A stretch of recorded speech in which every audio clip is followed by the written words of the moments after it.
കോഴിക്കോട് മാനസിക രോഗിയായ മകൻ അച്ഛനെ വെട്ടിക്കൊന്നു. ബാലുശ്ശേരി പനായി ചനോറ അശോകനാണ് കൊല്ലപ്പെട്ടത്. മകൻ സുബീഷിനെ പോലീസ് കസ്റ്റഡിയിലെടുത്തു. മുഹമ്മദ് ഷഹീദുണ്ട് വിശദാംശങ്ങളുമായി. ഷഹീദ്, മാനസിക അസ്വാസ്ഥ്യം എന്നുള്ളത് മനസ്സിലാക്കാം, പക്ഷേ നടന്നിരിക്കുന്നത് ക്രൂരമായ കൊലപാതകം. വിശദാംശങ്ങൾ പോലീസ് എന്താണ് പറയുന്നത്? അനശ്വര സൂചിപ്പിച്ചതുപോലെ തന്നെ ബാലുശ്ശേരി പനായിയിലാണ് ഈ സംഭവം ഉണ്ടായത്. അശോകൻ 65 വയസ്സുണ്ട്. അശോകനെയാണ് വീട്ടിൽ മരിച്ച നിലയിൽ, രക്തത്തിൽ കുളിച്ച് മരിച്ച നിലയിൽ കാണുകയായിരുന്നു. വൈകിട്ടോടുകൂടി വീട്ടിൽ ലൈറ്റ് തെളിയാതിരിക്കുന്ന സമയത്ത് അയൽവാസികൾ വന്ന് പരിശോധിച്ചപ്പോഴാണ് ഈ കൊലപാതകം നടന്നത് അറിഞ്ഞത്.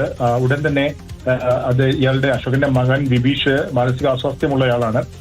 വിബീഷിനെ പോലീസ് പിടികൂടുകയും ചെയ്തു. നാട്ടുകാരുടെ സഹായത്തോടെ പിടികൂടുകയും ചെയ്തു. കുറച്ച് കാലങ്ങളായി വിബീഷിന് മാനസിക അസ്വാസ്ഥ്യമുണ്ടായിരുന്നു. അതിന് ചില ചികിത്സകളൊക്കെ എടുക്കുകയും ചെയ്തിരുന്നു. ഇതിനിടെയാണ് ഈ സംഭവം ഉണ്ടായിരിക്കുന്നത്. കുറച്ച് വർഷങ്ങൾക്ക് മുമ്പ് സമാനമായ രീതിയിൽ തന്നെ അശോകന്റെ ഭാര്യ, അതായത് വിബീഷിന്റെ അമ്മയെയും വിബീഷിന്റെ മറ്റൊരു സഹോദരൻ സമാനമായ രീതിയിൽ കൊലപ്പെടുത്തിയിട്ടുണ്ട് എന്നാണ് പോലീസ് അറിയിച്ചിട്ടുള്ളത്. രണ്ടുപേർക്കും മാനസികമായ പ്രശ്നങ്ങൾ ഉണ്ടായിരുന്നു.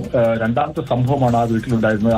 അമ്മയുടെ മരണത്തിന് ശേഷം, അമ്മയുടെയും സഹോദരത്തിന്റെയും മരണത്തിന് ശേഷം അശോകനും മകൻ വിബീഷും മാത്രമായിരുന്നു ആ വീട്ടിലുണ്ടായിരുന്നത്.